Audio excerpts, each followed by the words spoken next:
Just a little bit about the channel that I've started here. It's really just to explore the passion of reading and writing. And I kind of believe that as long as you keep reading, you're always going to have something to talk about.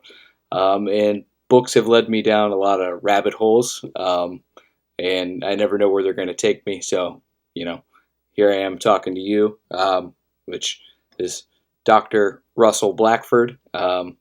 You've had a pretty long career. It sounds like writing philosophy, books and articles and some of those things. I kind of looked them over a little bit. But primarily I found you through something you wrote close to 20 years ago now, which was these Terminator. More than 20 years now. Yes, sir. They're the Terminator 2, the new John Connor Chronicles.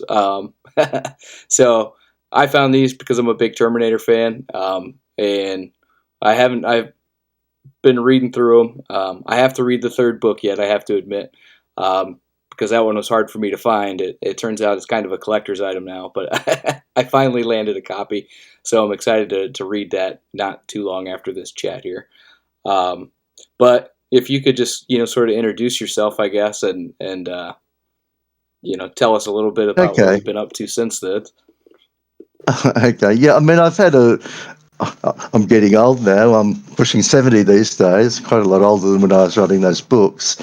And I've done a lot of things in my life, but I've always wanted to write. I've written in a whole lot of fields. These books were an opportunity that completely came out of left field from my point of view. I had an opportunity back in 2002, must have been, yes, sir, to do a bunch of media tie-in books with Byron Price's publication Empire back then. But these days, that's quite a long time back, but I've written most recently philosophical books. I've got a honorary appointment at the local University of Newcastle here. My most recent book, for what it might be worth to your viewers, is this book, How We Became Post-Liberal, The Rise and Fall of Toleration, which is about the current social and political dilemma that we're in, right, where no one seems to want to be able to tolerate each other's views. But I've always loved science fiction. I am, like you, a fan of the Terminator franchise, although particularly the first two movies. Yes, sir. Yeah. And I don't know, why don't we just leave it from there and sure, and roll on? But people can find me on on Facebook and on Twitter or whatever you call it these days, right, and all those places, or search for my work on Amazon if they're interested. Yes, sir. So again, thank you. And like I said, I found these just through being a Terminator fan.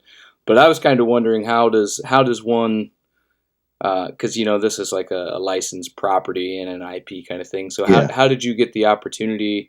Like, did you start out as a fan when you wrote this, or were you approached to do it, or how did that whole journey begin with these books? Kind of approached to do it. Look, it's a bit of a long story. I mean, I was a fan of the franchise, that's true. Byron Price, who had the little publishing empire that included iBooks, right, had licenses to do media tie-in books, to publish media tie-in books, and to get writers to to write stuff for him that he had the license to do. So the Terminator books were written, they work for hire, although there is a small royalty that would have attached if they'd sold enough. But they were written on a work for hire basis, obviously, because they're someone else's IP. right.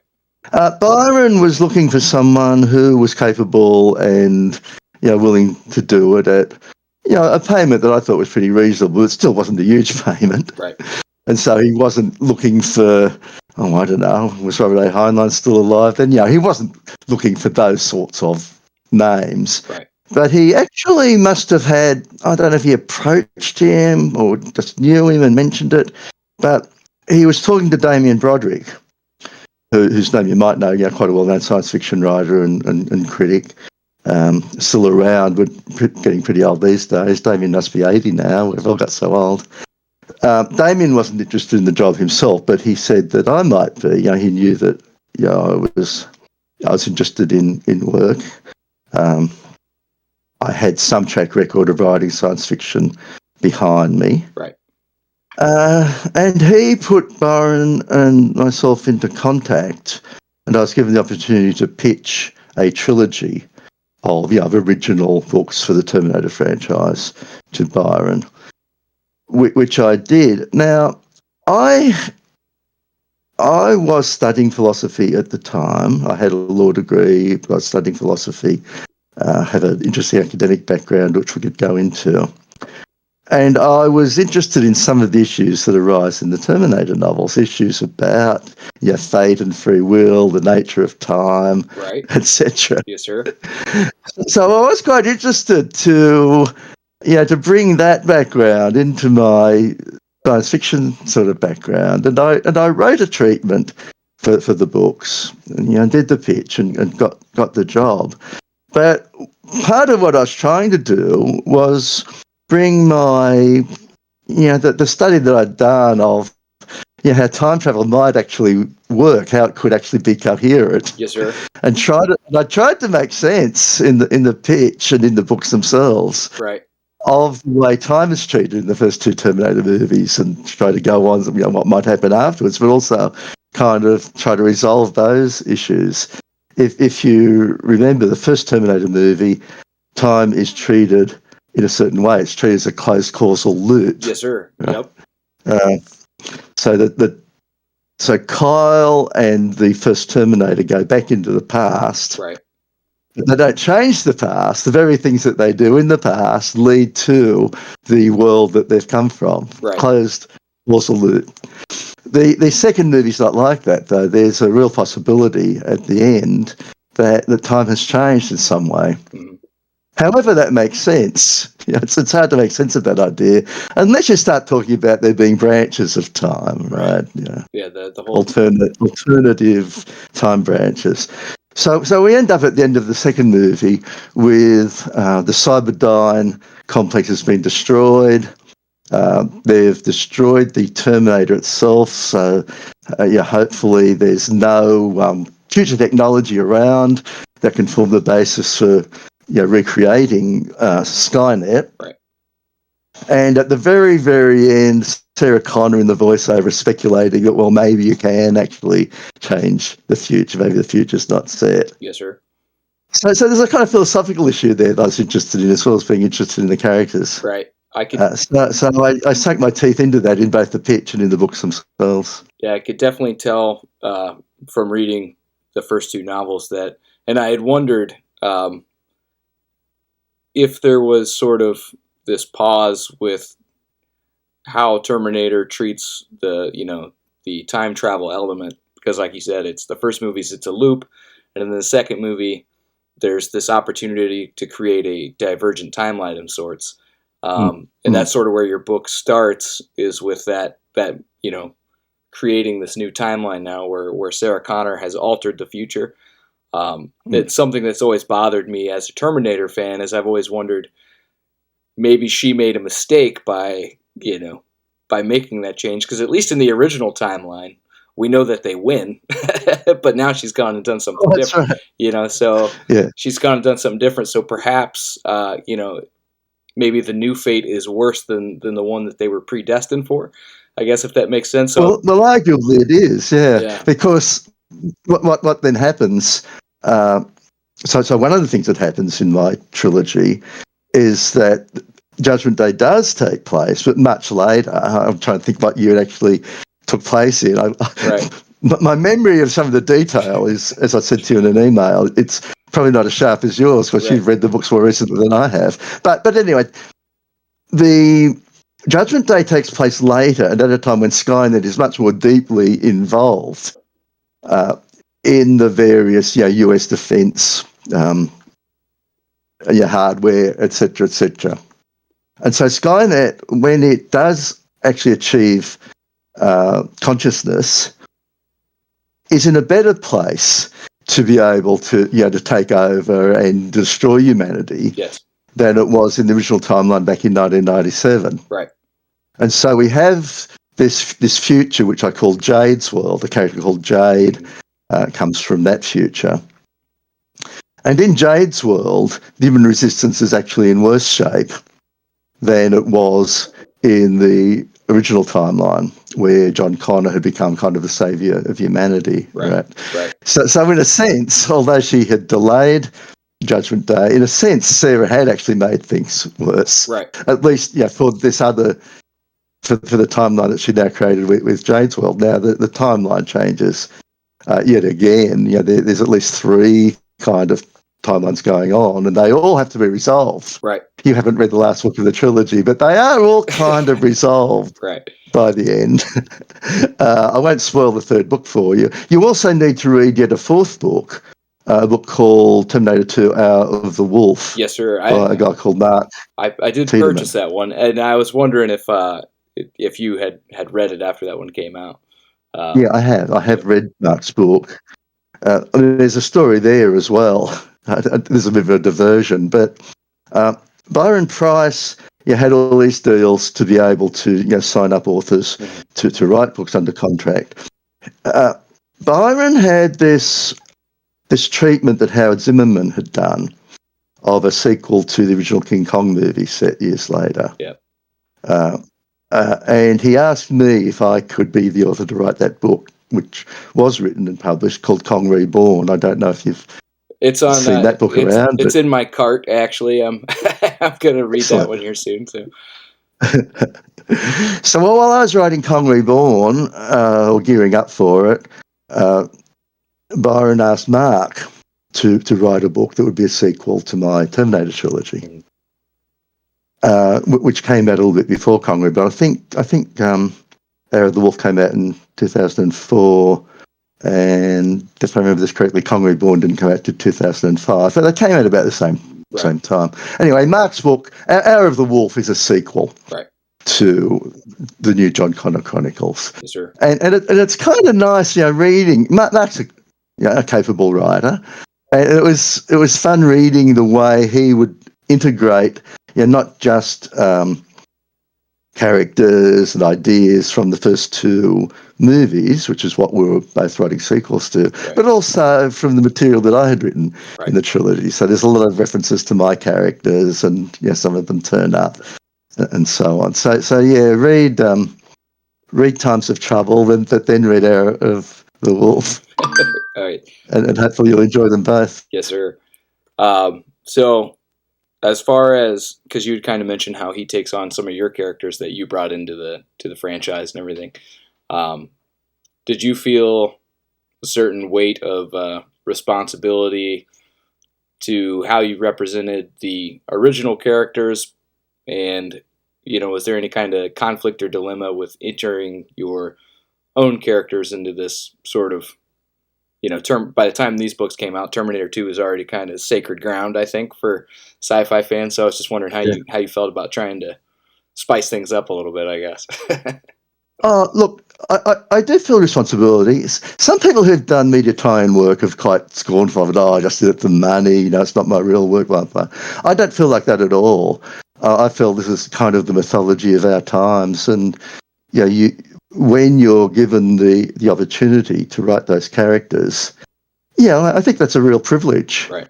And you need to try to be true to it. You need to be true to the the tone of the world that you've entered into, to be true to the characters themselves, develop them in ways that responsible to what's gone before, to be respectful of what's come before, to develop it in a way that it is respectful, but also hopefully takes things further. Right. And you try to add stuff, of course, that you hope will be of sufficient quality that A, it matches what's come before, and B, that can be used by people who come after you. So the second part of your question about Mark then writing a book that's a sequel to mine, well, I mean, he did treat the stuff that I'd introduced respectfully. Right.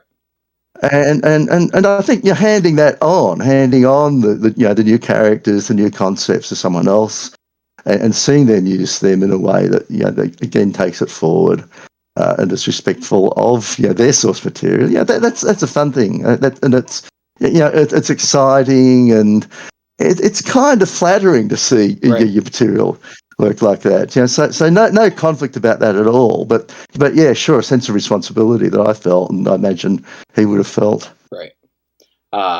kind of interesting that you mentioned bringing it forward because there's been quite a few new entries into the Terminator franchise since these books came out, and Terminator 3, I think it actually already started to be created while this was sort of being made. Have you kept up with the franchise after T2? Look, I've seen all those movies. I'm not sure the exact time. I think I had written.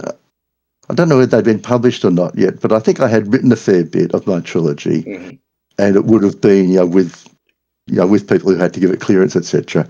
While Terminator 3 was being made, and I even had a suspicion that I might have had some influence on Terminator 3, though I'll never know. Right. I'll never know that. So the next one must have been Terminator Salvation. Does that sound right? Yes, sir. That's correct. And that is that is in the world after Judgment Day has happened. Yes. So it's actually a story about the resistance in that world, which is an interesting innovation. I thought that was a good innovation. You could kind of go on with it, but they didn't do that.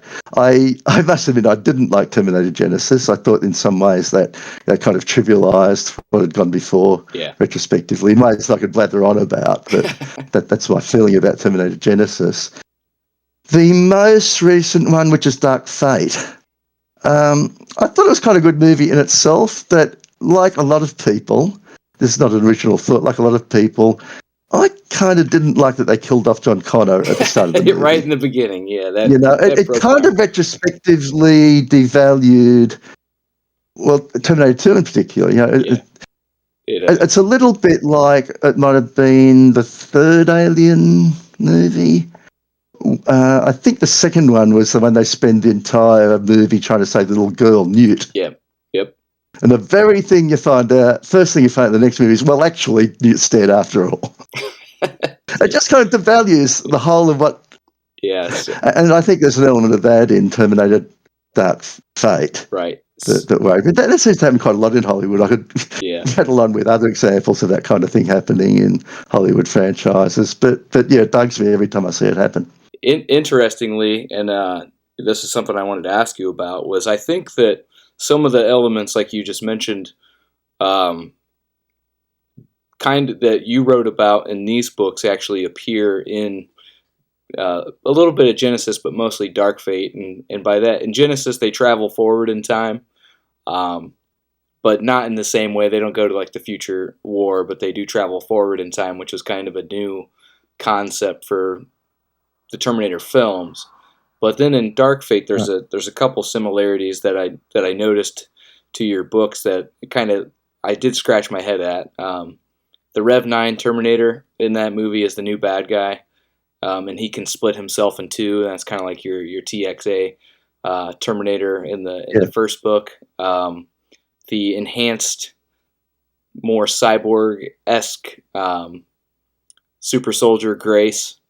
You kind of had something similar in your books where there's enhanced people that are with somewhat some limitations and things, and then there was a third one that I had, but those were the big ones, and I had wondered if you'd watched those movies and kind of like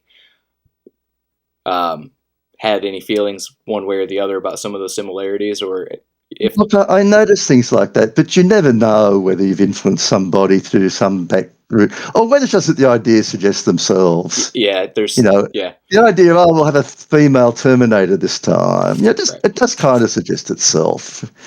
Or I was trying to think of how to come up with a Terminator even more dangerous and impressive than the T-1000, and I developed this TXA idea, this giant Terminator that can split itself and it can kind of reprogram people that it can get hold of and so on. So I was trying to work out how to make a Terminator even more impressive. Again, some of those ideas do impress themselves. Someone could come up with ideas like that independently. So I honestly have no idea how much executives at some studio who may have had the responsibility to clear my work, because it did have to be cleared back with the IP owners. I have no idea how much they may have read, how deeply they read into my work, and how much they may have been influenced by it, and I'll never know. Right. It's kind of fun though when you see things. Oh, I wonder, Right, could there have been some influence there? it definitely made it enjoyable for me, just because that's kind of how my mind works, is to look for those parallels and similarities and things. And um, so I made little notes, because it's cool to see. Because obviously there's like comic books and all kinds of other entries, and like you said, everybody's kind of tasked with upping the ante to a degree. And I do feel like Terminator as a whole, as a franchise, gets kind of caught up in the time travel elements. And Dark Fate sort of explored the consciousness element very briefly. It was like my favorite part of that movie, where they briefly touch on, what does a Terminator do outside of his programming, which is actually another element that you kind of had written about too, because there's a character, Rosanna Monk, I believe, in your book, that she's one of the reprogrammed people that you're talking about, and she has to kind of overcome her programming. I'm not sure what her fate is yet in the third book, but in the second book, she's fighting with that programming, and that was one of the most compelling elements to me, is that character had something to overcome. All right. Right. And good. So yes, well, I won't tell you anything about Rosanna because at the end of the second book, she's very much still alive. Right. But yeah, she's the successor to Miles Dyson. I don't want to spoil anything for you. I appreciate it. Which is not to tell you one way or another whether she actually turns up. I'm not saying that, but I just don't want to sort of spoil things. Yeah.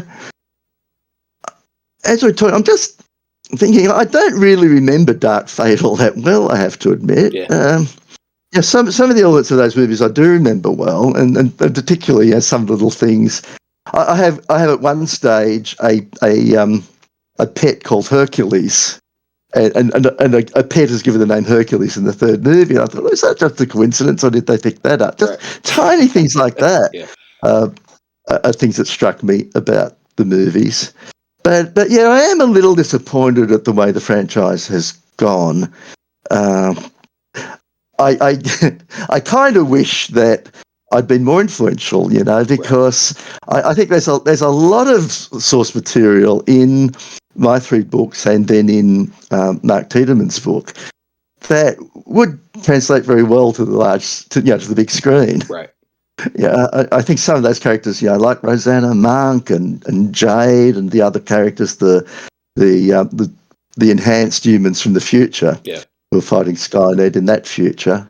I think those would translate to the big screen. I was pleased that when Hour of the Wolf came out, and it does integrate elements from the movies and from elements that I've introduced, they do integrate well, it seemed to me. Someone was able to do that, and I could see how that could all be done. Right.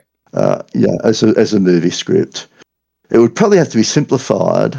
Where maybe I went a little bit wrong, I don't know if this struck you, but it seemed that some people were just confused by all the different timelines and keeping them straight in their heads. Yeah, there's. Now, I insist that they do all work, but you have to kind of think about it. Right. So a movie would have to somehow make that simpler. Yeah. I'm not sure how they do that, but they'd probably just writers write the script at the bottom of the screen. It's just good. I mean, there's plenty of cues. When I'm in one of those worlds, I'll write, Jade's world at the start and the date. So it can be followed, but it might even work better in a movie, thinking about it, because you'd have the look and feel. You actually see in front of you. Right.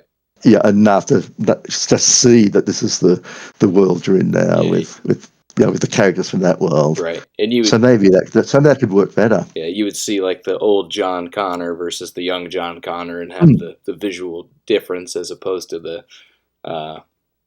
exactly, depending on how close you're paying attention. And I don't know that you can tell me there's a place called Villanova do Sol, the place that Jade came from, which is a complex in Brazil which is busy fighting Skynet Right. in the future. That turns up quite a lot in the last book. I don't know how much it turns up earlier, but that would again have a very different look and feel about it Right. when they're moving around that complex. Right. If you're showing that world. I actually did have a question about the Rosanna Monk character, because I believe in the acknowledgments or the thank you section somewhere, I noticed the last name appeared, and I was curious if that was if she was based on a real person at all with her scientific background. No. So it's a coincidence that there's a somebody with that same last name in your acknowledgments there. I was just it's pure coincidence. Yeah. You just look around for names, Right. I know who you're referring to, but no, nothing like that. Right on. So as far as writing Terminator goes, and the state of the franchise now and everything, I've always felt that I already said this, but Terminator's kind of limited by the time travel elements, and like you mentioned, Salvation was kind of interesting because you get to see that future war. And my buddy at work, he's my Terminator buddy. We frequently talk about how the way to move Terminator forward is to go forward, right? Like they keep trying to go backwards and touch on elements, and as a result, they killed off John Connor and Dark Fate, and everybody was disappointed. So I feel like you'll never be able to please the fans by continuing to go backward and trying to redo what's already been done. And there's got to be some path forward. You're kind of, as far as I can tell, you've written some stuff about AI learning, or if I'm correct on that, there's I had it written down here, a book that you had either edited and you wrote an introduction to about machine learning and uploaded consciousness and stuff. And what it might. Yep. And I was just wondering because for me, Terminator, there's this possibility, or there's this sort of potential for it to go into that that exploration of consciousness, sort of like Star Trek's Commander Data. To what degree is he conscious and human, and when does he, the T-800, the Uncle Bob Terminator, has that, in the sort of the subplot of Terminator 2, he's kind of on that journey learning about what it means to be human. And then the franchise kind of abandons that idea for, throughout the rest of all the new movies. I was just wondering, with the way things are now, in the degree that AI is taken off and stuff, do you see it going more of the Commander Data direction, or more of the Terminator direction, or can you endorse either one there? Look, I really don't know. When you're writing for Terminator, you have to respect the themes and the tone of Terminator, right? So the assumption is that working on this kind of artificial intelligence that may become sentient, may become conscious, may have desires of its own, an agenda of its own. Just the assumption is that's a very dangerous thing to do. Right. Yeah, I guess. Now, whether I really believe that, I'm not sure. I do worry about it. I do think that might be right. Right. But it's not something that I'm strongly committed to. I don't take a strong stance of my own in that debate outside of the assumptions of the Terminator world. But I'm interested in the debate. I just don't have a strong stance of my own in it. With things like ChatGPT now and so on, it has become such a debate just in the last couple of years. Right. But it's a debate that I've been interested in for a very long time. I just don't feel like I'm really qualified enough to be able to have a very clear, strong view. Right. That's all. Yeah. But it's an interesting thing to write about in fiction. It's an interesting thing to explore. Yeah. Whether it's more than just interesting, whether it will be a real problem going forward for humanity is another thing. I think even if artificial intelligence never actually achieves anything like sentience or consciousness, even then there will be problems. Not necessarily insurmountable problems, but there will be problems as as algorithms are able to do more and more stuff Right. that until now has only been done by human beings. Algorithmic judges may be able to make more reliable sentencing decisions. Sentencing decisions are more consistent with each other than human judges Right. do. You We already know that some medical programs are able to do better than doctors in diagnosing certain medical problems, etc., etc. So we'll get to the point where in all kinds of domains there are algorithms doing what we think of as high-level intellectual work, better than human beings can. Whether we will achieve a general artificial intelligence that's better in all domains remains to be seen. But I don't see in principle why we can't. right. If we can do it in domain A, domain B, why would we not at some point be able to do it across a whole range of domains? That doesn't mean that these algorithms are conscious or that they have any agenda of their own beyond what they're programmed to do.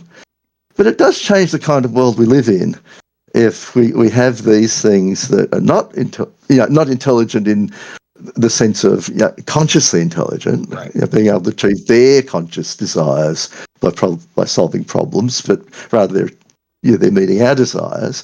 That's still a world that human beings have never lived in.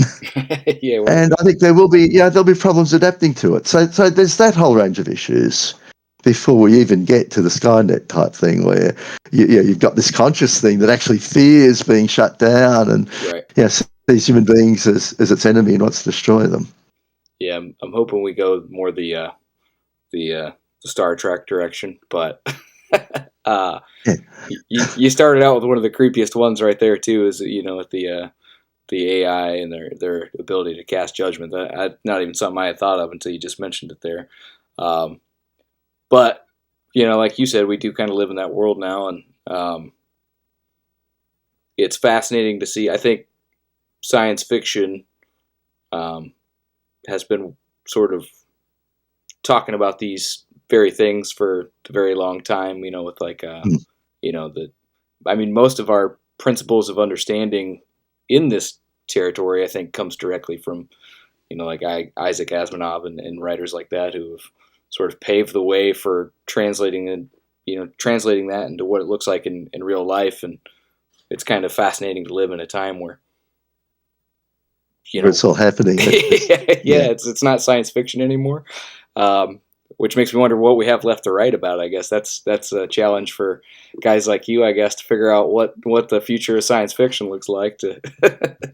Well, it's interesting. There's this theory of the technological singularity, which I'm sure you're familiar with, where the idea is that the rate of technological change will become so steep that like that right. There's a before and an after where the world has changed almost infinitely into something that we can't conceive of. Right. And yet, writers want to write about that, and they have to try to imagine that world, right, where the human world that we've known is kind of left behind, and it gets very difficult. My compatriot Greg Egan is someone who's again, I guess you and your viewers would know, who's written a lot about those kind of issues of really massive technological change involving advanced computer hardware and advanced computer programming, and what the kind of philosophical issues might be that arise from that, and what it might look like. Some of his depictions, though, get so esoteric. Some of the worlds that you find yourself in reading Greg's work are getting to the point where it becomes an almost incomprehensible world for the reader. And Greg doesn't kind of compromise. Right. He expects you to do work. Now, I think his body of work is a wonderful achievement, but he's pushing right at the edges at times of comprehensibility to us now as human beings reading about what he's creating. Right. So there's a challenge there. Yeah. And then sometime from now they'll look back on it and think he's somebody way ahead of his time, Greg is just a brilliant guy. I don't consider myself to be a brilliant person at all. I'm a capable writer. I've got certain skills, or whatever. But Greg really is quite an astonishing person. Right. Yeah. So as far as the questions I had for you in terms of how these books came to be, I mean, you pretty much answered, and I really do appreciate it. Because I think there's a fascinating history to these books, believe it or not. And I'm curious. I haven't quite figured out what has made the books jump up in price. There's kind of like a collector's um, circuit that I pay attention to, Yeah. and um, Look, there's a bit of a sad story behind that, or part of what's behind that is a bit of a sad story. But Byron Price, who was the person that was involved as the publisher in all of this and was the person liaising between writers and the industry, right. the movie industry, etc. So it's his empire, as I said, that I was writing for. But Byron died in a car accident in 2005. And he wouldn't have been all that old at the time. I think Byron was pretty much the same age as me, so he might have been, I don't know, might have been 50 or in his late 40s or something like that when he died. Relatively young. I think his whole empire had been sailing pretty close to the wind financially, even before that. But when he died, I think the extent of the problems became even clearer. And not long after that, it went into bankruptcy. Yeah. So that didn't matter that much to me because I had other irons in the fire in what I was pursuing in my life. But I might well have continued writing media tie novels if he had continued publishing. Right. The result was that Kong Reborn, which I was hoping would be very successful because it came out at the same time as the King Kong movie at that time. I think the movie also came out in 2005. That book kind of bombed because it just didn't get distribution. Right. Because the publisher basically had died, gone into bankruptcy. And as a result, the existing IP that existed, such as my Terminator books, also just didn't continue in the same way. I mean, someone bought iBooks. I think there's some version of Kong Reborn, at least, which is still in print, or maybe it's only the electronic version, but I still occasionally see a tiny royalty check for Kong Reborn. But it means that whole body of work, my three books and Mark Tiedeman's book, they just kind of went out of print, died on the market and became, as you say, collector's items for people who are interested. Yeah. But they could have had a longer life and more influence if not for that happening. Right. So that's the sad part of the story. There's doubtless more to it than that I don't know, but that's the sad part of the story that I do know. So when something like that happens, I've always wondered because paperback novels specifically in the old sci-fi and like horror genres, when they become collectible like that, it's oftentimes because there's scarcity in the print, or there's a first edition sort of situation. But I'm sure it's different, depending. But you said like you still get royalties for the Kong Reborn book. So in a situation like this, are the publishing rights to this book tied up in a sense, or is it more? Yeah, they are. Right. Yeah, they're tied up with somebody. I really don't know. Yeah. I mean, I've been out of that world. I don't know who actually bought iBooks out and now has those publishing rights. But any money that does trickle in is so tiny. Right. Now it's not really part of my life at all. I'm pleased when someone actually buys a copy of Kong Reborn in some edition. Right. But yeah, it's a little bit disappointing for me because so much work went into those books. And I think they did come out pretty well. Yeah. All four of the books that I did, I think they did come out pretty well. And yeah, I think there's enough good material there that could have gone on to be used by other people as well, even without giving too much away. Mark Tiedeman's book, Out of the Wolf, ends kind of on a cliffhanger. Yeah, let's just say there's room for yet another book that he could have written, which never happened, right? Yeah, there's scope for other people to work on that body of IP, the new characters, etc., that we had created. Right on. So, but that didn't happen. Yeah. Yeah, there's a divergent timeline situation there, I guess, going on. But so far, like I said, it took me a bit to get the third book, so I haven't had the opportunity to read it yet. But it's I'm excited to jump in just because it's you know I have the other franchise as well. I don't know if you've read the I think it's SM Sterling. I haven't read any of those ones yet, but um, I've read the first one. yeah, those ones look a little long, but I'm gonna Oh, tackle them. okay. I'm gonna tackle them at some point or another. But Yeah. yeah, so I'm really excited and thankful that you took the time to talk with me about this little because it's a little book history that I'm really fascinated by. It's really cool. Um, Okay. Moment of closure for me to find out, kind of because these are sort of mysterious in a way, and how they came to be, and I've always wondered about, how a book like this even enters into the chat there, and I really appreciate you answering all those questions and everything for me. Um, I know you are you. I guess I would close with if there's anything that you're working on now that's more representative of who you are now as a writer and an author and philosopher and things is um, that you wanted to talk about real quick. I know you showed us earlier. Um, Yeah. Yeah. Look, I'm really very interested at the moment and quite worried about the sort of political situation that we're in.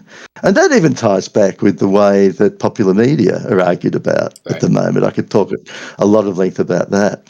So I have been writing nonfiction, and the most recent book, How We Became Post-Liberal, which is subtitled The Rise and Fall of Toleration, is about how I understand that we came to be such an intolerant society in our political exchanges right, these days. These days, people who in the US would be called liberals and conservatives are not really in a contest with each other where each regards the other as having a legitimate point of view. And they debate policy and the electorate decides. They just seem to want to hate each other, destroy each other. right, And both sides, in certain ways, have become very extreme. Now, extreme ideas that are not popular, can be correct in the end, of course, yeah, but extreme in the sense of the degree of hatred for each other that they seem to constantly express. Now, that's a very unhealthy state right, of politics and society, I think. And regardless of which side you find yourself on, or even if you find yourself somewhere in the middle, just the kind of meta level where the way they treat each other, the way they talk about each other, the way they try to suppress each other, stop each other from even having platforms. That is a very unhealthy situation that we've reached, and that's one of the things I've been most worried about in recent years, and have been writing a lot about in right. recent years. So there's that whole side of things in my thinking, which would take us, another possibly longer, All right, episode 2. interview. But if your readers feel some sort of resonance with what I just said, Right, and are interested in reading my work about that, well, they can look for How We Became Post-Liberal and the earlier book which dealt with the same ideas, but from a different subset of the ideas, which is called The Tyranny of Opinion. They could find those books on Amazon, or any big bookstore could get them in. If they don't actually have them in stock, they could get them in. right on. Well, like I said, I appreciate you taking the time to talk with me and sort of go back in time a little bit